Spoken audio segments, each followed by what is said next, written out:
Donc si jamais on est amené à devoir démonter une échelle d'un rack qui est sprinklé, ça veut dire qu'il faut couper l'alimentation en eau. Décharger, de démonter les racks, remonter, recharger. Nos interventions rentrent dans les deux cases. C'est certifié, c'est verrouillé. Ça, c'est sûr et certain. Bonjour tout le monde, bienvenue dans ce nouveau numéro de Dixit. Ravi de vous retrouver en plateau. On se trouve au studio 125 qui nous accueille pour ces émissions. Aujourd'hui, on va parler d'un sujet que tout le monde voit sans le voir. Vous savez, on va tous faire ses courses dans ces magasins d'ameublement ou de ces grands entrepôts, puis à la fin, on arrive, puis il y a des grands rayons immenses avec des produits, des fauteuils, des choses comme ça. Bon, eh bien, jusque-là, tout va bien. Sauf que quand un chariot élévateur va taper dans un de ces rayons, eh bien, il y a un stock là-dessus qui pèse très lourd, et là, c'est le problème. Aujourd'hui, on reçoit Olivier et Magali Delso Sanchez. Bonjour à tous les deux. Bonjour. Soyez les bienvenus. Merci. On va parler de ça, effectivement, quand un chariot tape dans ses rayons, c'est un problème. Mais, et vous allez voir, c'est les seuls à le faire en France. Moi, je vous le dis, je ne savais pas que ça existait. Mais je garde le suspense pour un peu plus tard. Les amis, avant ça, j'aimerais savoir comment vous avez traversé cette vie. Quel genre de vie vous avez eu? Alors, vous êtes, on va le dire pour nos amis, un couple au boulot et dans la vie. Et on va parler d'une boîte familiale. Magali, quel était ton parcours, toi? Alors moi, je viens du tourisme à la base, voilà. Et puis, donc en 2016, j'ai intégré Ross France. D'accord. Donc voilà, c'est une boîte familiale. Maman? Alors, je suis maman de 2 enfants, donc 18 et 15 ans. Il y en a un qui est déjà parti du côté de Rodez pour le football. Ah, Ouais. ok, On a 2 petits footballeurs à la maison. trop bien. Et puis, et voilà. Donc, Passion? passion, j'aime beaucoup lire, D'accord. j'aime aller au cinéma, j'aime faire des soirées entre copines, voilà. Olivier? Moi, parcours assez différent. Moi, je suis originaire du Sud. D'accord, Je suis venu sur la région parisienne pour travailler, d'accord. que j'étais dans les forces de l'ordre. Ok. Et Ça restait combien de temps? je suis resté 20 ans. 20 ans et je suis Dans le sud ou à Paris? école de police dans le Sud. Ensuite, je suis venu sur la région parisienne parce que c'est les premières affectations. Ouais. Et au bout de 3 ans et demi, j'ai eu l'affectation dans le Sud, Trop bien. Montpellier, ouais. à Montpellier, donc pouvoir me rapprocher un peu de la maison. Ouais. Ensuite, j'ai fait une reconversion professionnelle. C'est comme ça que je suis rentré dans la société Ross il y a à peu près 4 En ans. reconversion, d'accord. Bon, j'ai suivi le fonctionnement de la société depuis pas mal d'années. Ouais. Parce que comme c'est une boîte familiale et que c'est mon beau-père qui la gère, Ouais. ma femme était à l'intérieur. Et Ouais, donc tu connaissais un peu le sujet, quoi. je connaissais et je me suis dit que je pouvais peut-être apporter un petit truc en venant m'incorporer dans le... Alors, on va expliquer comment fonctionne le duo. Alors, respectivement, vous êtes... Alors, toi, tu es technique? Ouais. Alors, expliquez, qui fait quoi? Moi, je suis responsable technique. D'accord, Donc, c'est-à-dire que moi, je vais gérer tout ce qui est déjà le matériel nécessaire pour notre travail, d'accord, véhicule, outillage. D'accord. Ensuite, je suis responsable des techniciens. Donc, je fais en sorte qu'ils soient formés correctement, que c'est pas une masse à faire. le matériel soit en bon état. Et j'essaie d'apporter après quelques innovations dans notre procédé de relevé, pour faciliter la tâche après pour tout ce qui est vente, D'accord. commerciaux, et que ça soit bien lié avec le travail des techniciens. Ok. Magali, toi, ton boulot? Alors moi, je suis responsable, commercial et marketing, donc je m'occupe de tout ce qui Donc est tu vends? marketing. Oui, je vends. Je chapeaute en fait la force de vente. D'accord. Et puis donc, tout ce qui est stratégie commerciale, développement commercial, voilà, qu'est-ce qu'on va apporter, qu'est-ce qu'on va faire voilà, pour faire évoluer la société. Les actions de com, les actions marketing également, tout ça. On fait Ok. des reportings aussi, on essaye de mettre en place des choses pour faire avancer, le schmilblick. Parce que, en fait, on va expliquer tout de suite ce que c'est, mais on parle d'une boîte quand même mondiale. C'est une filiale française dont on s'occupe aujourd'hui, mais c'est une boîte mondiale. Oui. Ça a combien de temps, Ross? Alors en France, en 2009 Ouais. et il me semble que c'est 2008. D'accord. Ah oui, donc la France a été dans les premiers, quoi, on va dire. C'est très rapide, ouais. Il y a une habitude dans cette émission, c'est le pitch elevator. C'est-à-dire, en très peu de temps, quelques secondes, 20, 30 secondes, nous pitcher la boîte pour que tout le monde comprenne bien. On sait qu'on s'adresse à des entrepôts. On sait qu'on s'adresse au rayonnage de stockage. Donc, on va partir sur une vingtaine, trentaine de secondes. Allez, 3, 2, 1, top! Écoutez, si vous avez dans vos entrepôts des racks qui sont endommagés, vos caristes qui les ont malencontreusement endommagés, nous avons une solution à vous apporter, c'est celle de la réparation. Donc fini le remplacement, fini le changement, fini l'arrêt de la production, fini la recherche de zones de stockage au sol. Nous, on redresse en charge et sur place. On va baliser une petite zone de 1 mètre sur 2 pour pouvoir laisser nos techniciens intervenir en sécurité. Et on va, avec notre procédé, redresser votre montant de rack en charge et le remettre à sa position initiale, en conformité, et dans le même état qu'il était quand il était neuf. Bravo. On a vu, pendant que tu en parlais, donc on est en train de dire que ces racks, ils peuvent s'abîmer sur une chute avec comment on appelle ça, un Fenwick ou une chose comme ça. Et en fait, ce que tu dis, ce que je retiens, moi, c'est pas de perte d'activité, puisqu'on n'est pas obligé d'enlever tout. On intervient sur site, rayon chargé. Alors, c'est quoi le procédé? Comment on répare ça? Alors c'est un pressage. On va venir presser. Alors on a un système, c'est une matrice qui va venir se mettre à l'avant sur la face avant du montant. D'accord. Et le système breveté qui vient à l'intérieur du montant, sous forme de, on appelait ça un papillon, il vient s'insérer à l'intérieur du montant, il va repousser les angles dans la matrice. La matrice fait la base du montant, la forme initiale. C'est ça, j'ai compris. Et le papillon repousse les angles. Que feraient des carrossiers? On appelle ça du débossage. En gros, c'est en gros, on va remettre à sa position initiale. Alors le plus important sur un rack, c'est les plis. C'est les plis qui supportent la charge. Donc ce qu'on fait, c'est qu'on ramène les plis. Après, la face, on va la ramener à l'état initial pour le côté esthétique et montrer que la réparation, elle a vraiment été effectuée. Mais c'est vraiment les plis qui sont importants sur la réparation. Alors, ok, je l'ai. Bon, comme je l'ai dit, je ne l'avais pas avant. Je ne savais pas que ça se réparait. Ma question, et nos amis ne nous en voudraient pas vous la poser, c'est comme ça, j'ai tendance à me dire, réparer, moins solide. J'ai bon ou pas? Non. C'est faux? Alors, vas-y, expliquez. On a parlé carrosserie tout à l'heure et de voiture. Ouais. Quand vous récupérez votre voiture au carrossier, Ouais. vous pensez qu'elle est moins solide que quand vous l'avez achetée? Non. C'est la même chose. C'est pareil. On vient redresser, on remet à la position initiale, à la forme initiale. Comme je vous expliquais, c'est les plis. Les plis, du moins que les plis ils sont exactement à l'identique de ce qu'ils étaient conçus, C'est pareil. on redonne la même capacité de charge au montant. Parlons de coûts, si vous voulez bien. Parce que j'imagine qu'il y a une différence de coût fort. Au-delà de l'arrêt de l'activité, tu as raison, ce qui est à mon avis pour moi un super truc, c'est-à-dire qu'en gros, il n'y a pas à dévaler tout, arrêter tout le monde, arrêter la production, tout ça. C'est quoi la différence entre réparer et remplacer? En fait, on parle d'économie, mais il y a les coûts directs et indirects. Allez, vas-y, explique-moi si tu as raison. Ça peut être, donc nous, par exemple, si le stock à 8, 10, 12 mètres, l'échelle, elle va être très chère. Donc nous, forcément, notre intervention, elle va être, par contre, si on doit réparer un montant de 2-3 mètres, l'échelle, elle va valoir, je sais pas, 50, 60 €. À ce moment-là, bon, on risque peut-être d'être cher. Sauf que C'est compris.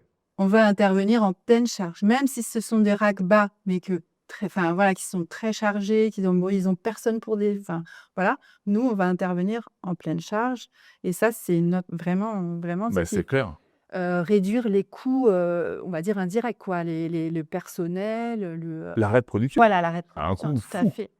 Surtout dans certaines zones qui sont sprinklées, qui sont équipées de Pardon, excuse-moi. sprinklés. Alors là, il va falloir que tu sois gentil avec moi, parce que sprinkler... Le sprinklage, c'est le système de protection incendie. Ah ok, d'accord, ok. Donc quand vous allez dans les entrepôts ou même dans les grandes surfaces, vous voyez les tuyaux rouges qui... Oui, absolument, d'accord, ok. Ce que dans les films américains, on voit tout le temps qu'ils allument avec Absolument. un briquet. Ouais, et tout à ça allume, fait, je voilà. le vois. Ouais. C'est ça, le sprinklage. Ok. Donc ce système-là, il est mis en eau continuellement pour que dès qu'il y a un incendie, Pour des raisons de sécurité, tout à fait. donc, et c'est fixé directement sur le rack. Ah oui. Donc si jamais on est amené à devoir démonter une échelle d'un rack qui est sprinklé, ça veut dire qu'il faut couper l'alimentation en eau. Voilà, d'accord, ok. Donc il faut venir faire intervenir une société spécialisée dans le sprinklage qui va s'occuper de couper l'eau, de démonter le sprinklage. Après, il faut démonter les racks.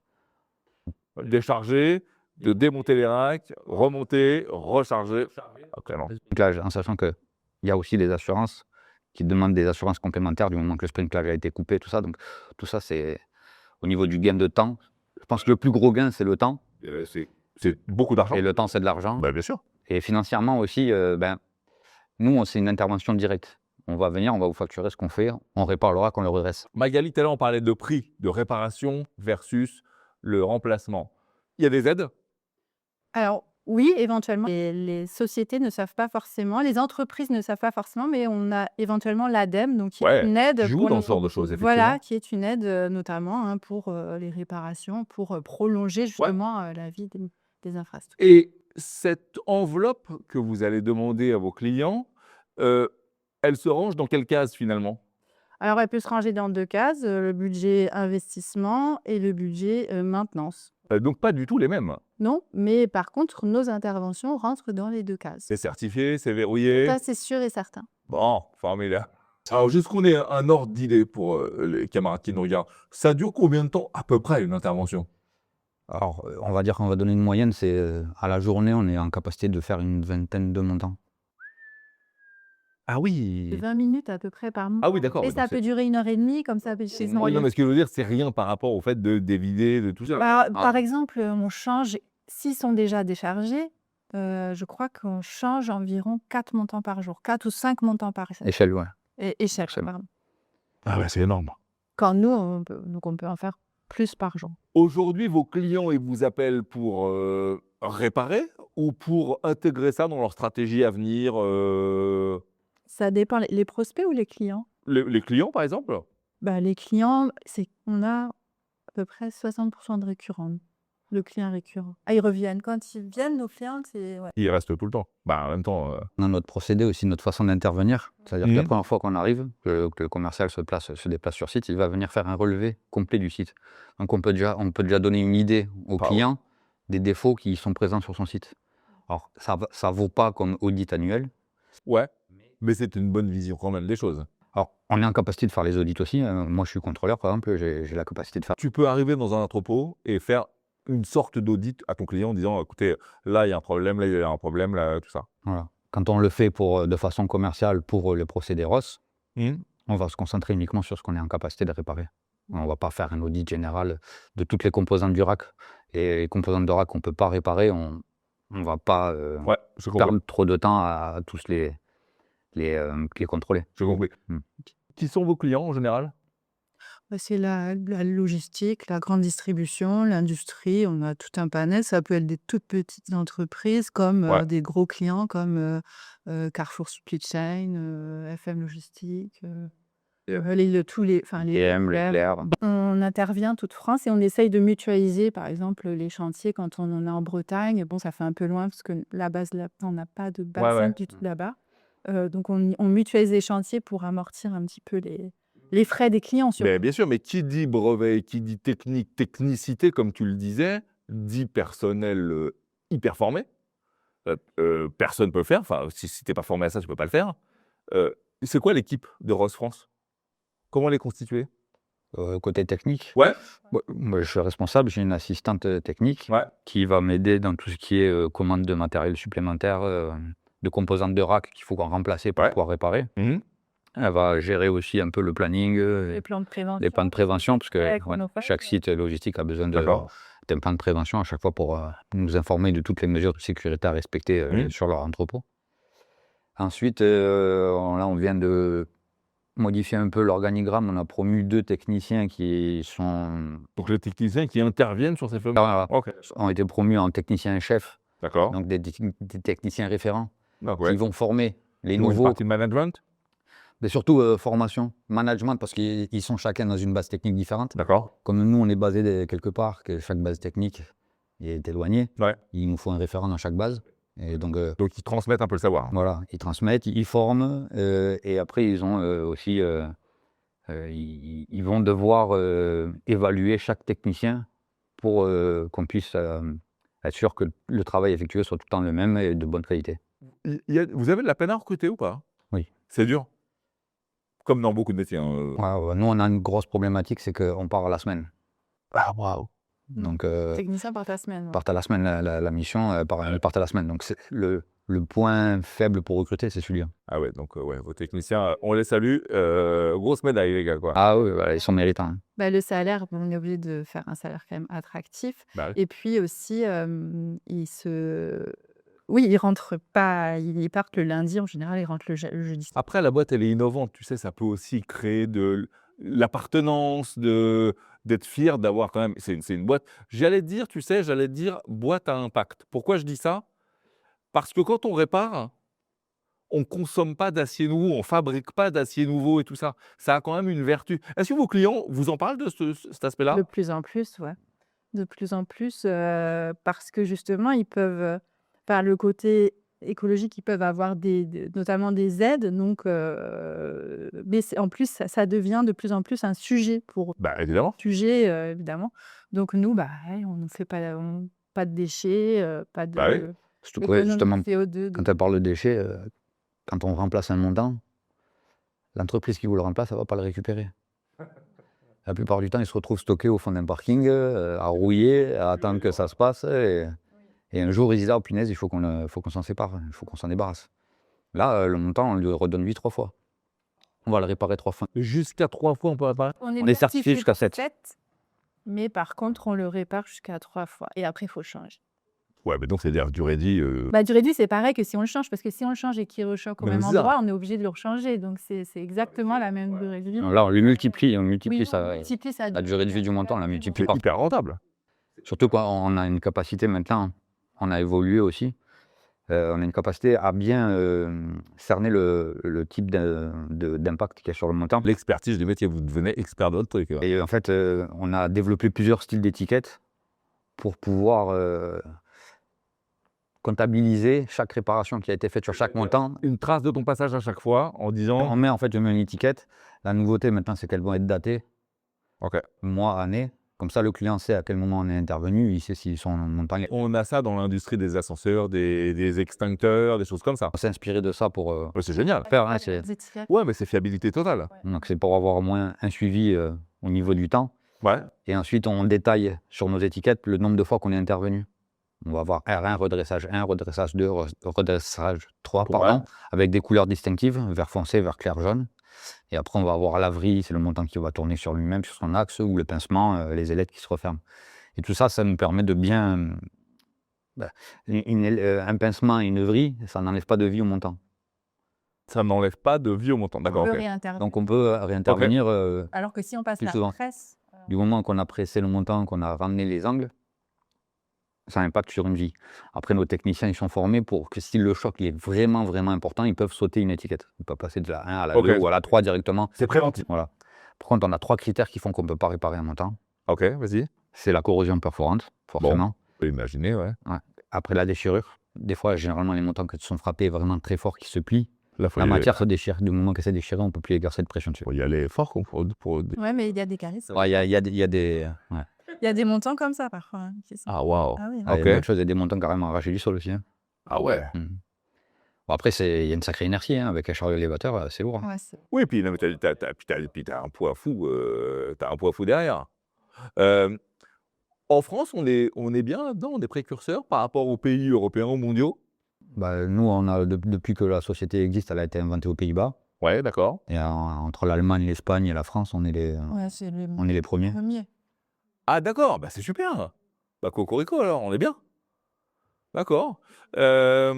Cette industrie et ce marché, vous qui voyez et qui avez la tête dans le guidon depuis des années, ça sera comment dans 10 ans, dans 20 ans? Vers quoi vous allez, vous? Vous bossez sur quoi? Nous, je pense qu'on va continuer à faire ce qu'on fait, parce qu'on le fait bien et qu'il n'y a pas de raison à changer. Après, il y a peut-être l'automatisation de tout ce qui est site logistique qui va nous limiter au niveau des réparations, parce que les robots font moins d'erreurs. C'est ça, voilà, je me dis que les robots contrôlés par IA ou trucs comme ça, ils vont moins taper dans les trucs, puisqu'ils sont radiocommandés et tout ça. Mais ça va impacter que les nouveaux sites, parce que pour automatiser un site déjà existant, certains sites ont déjà du mal à remplacer des montants. Alors si on doit leur dire de tout remplacer, de refaire des marquages au sol, d'acheter des robots, c'est pas tout de suite. Mais nous, ce que nos clients ils aiment, et ce qu'ils nous disent souvent, c'est qu'on est très réactif. C'est une boîte familiale, réactive, à taille humaine. Voilà, professionnel. Donc ça, c'est vrai. Et là, on travaille en ce moment avec justement Maud sur l'ISO 9001. Donc on veut essayer de travailler sur de la qualité et puis faire perpétuer le travail de qualité et puis de le faire reconnaître de par la norme. Vous avez une histoire, on arrive presque au terme de cette émission, mais vous avez une histoire à nous raconter de avant, après, c'est-à-dire quelqu'un que vous avez rencontré qui n'était pas équipé ou qui vous connaissait pas, et puis votre intervention, et ce qui s'est passé après?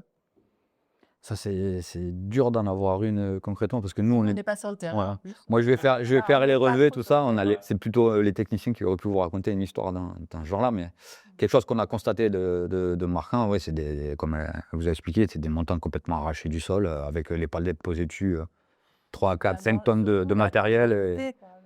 Ouais, mais pour les employés, c'est fou. Ouais, c'est vrai que quand il est vraiment impacté, qu'il est plié le montant et qu'on l'explique au client qu'on est capable de le réparer, qu'on va le remettre à la position initiale, il ne croit jamais. Tu m'étonnes. C'est une fois qu'ils l'ont vu faire. Alors généralement, ces gens-là qui sont sceptiques, le jour où ils attendent qu'une chose, c'est que les techniciens arrivent pour les regarder, ils restent derrière, ils attendent que ça se passe, et après ils prennent des photos, des vidéos, et nous disent mais non, mais vraiment, Oui, mais en plus, tu disais, Maxi, genre une heure d'intervention, quoi. à 1 heure, c'est vraiment un montant Sur un très, temps très, très dur. Très choqué. Ouais. C'est fou. Le gain de temps, le gain d'argent, le gain de tout, enfin, c'est incroyable. Donc, une boîte familiale qui est leader et même seule sur son domaine. Oui. Un procédé révolutionnaire, on répare donc maintenant les racks, comment on appelle ça, des racks? Alors, le montant, il y a le montant de rack, l'échelle, c'est les deux montants vis-à-vis reliés par les clissages, c'est les barres, les diagonales, comme sur les volets, les aides que vous voyez. Ouais. Ça, c'est pour faire la rigidité. Nous, on intervient sur l'échelle et plus précisément le montant. On est capable de redresser les diagonales et les horizontales, mais ça, c'est plutôt du travail de carrosserie. J'ai compris. C'est manuel, c'est pas avec un outil en particulier. Qu'est-ce qu'on peut vous souhaiter pour les 2-3 années à venir, là? Bah, que ça continue. Que ça continue, ouais. Et que les techniciens veulent venir aussi. Toute l'équipe. Ouais, peut-être d'autres centres pour continuer le maillage. Que jamais on peut dire, ouais, on cherche du monde dans la région De Nantes. Nantes, ouais, tout ce qui est. Nantes, c'est magnifique. Alors, vous êtes à Nantes, vous cherchez une reconversion, vous voulez travailler, ça embauche chez Ross. Cherche des techniciens. Et on a oublié de dire que le rythme, c'était 3 semaines et 1 semaine de repos. La technicien. Tous les week-ends et toutes les 3 week-ends. semaines, 1 semaine de congé. Bah bien. Ah voilà, bah, je viens. On va bientôt se quitter. Je vous file mon pouvoir magique de chaque fin d'émission. C'est le pouvoir du CTRL-Z. Maintenant que vous connaissez toutes les étapes qui constituent votre vie, je vais vous proposer de revenir sur un moment de cette vie. Et si vous pouviez faire un CTRL-Z, c'est-à-dire revenir en arrière et changer quelque chose, vous reviendriez à quel moment, Olivier?